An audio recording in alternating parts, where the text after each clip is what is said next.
First of all, thank you very much for coming. I'm going to read this talk, and I promised Rosa and Marta and Luigi to be as slow as possible. I don't know if it's possible. I'll do my best. For this talk, I will briefly introduce my working methodology in my artistic practice. I'm interested in ideas and notions of power structures, identities, memories, construction of history, and subjective history. In particular, how they're interlinked and interpreted architecturally, culturally, spatially, and through representation. I would say my work is close to that of documentary. I'm working mostly with text, sound, video, and photography.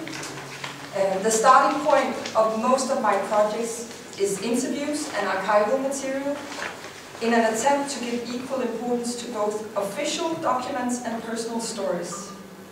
I make use of this material, which I collect for research and analysis, and it becomes both the focus of and the tool used in my work. A sort of search that usually extends onto several levels, both theoretical and empirical. And what you see behind me is just research material that goes from the documents I've been doing in the area of EUR. I have a huge problem in pronouncing it correctly. EUR. Yes. The material undergoes a sort of artistic processing, which you definitely can say differs from both scientific research. And based on this process, I construct a narrative that poses questions about the people and places featured in the work.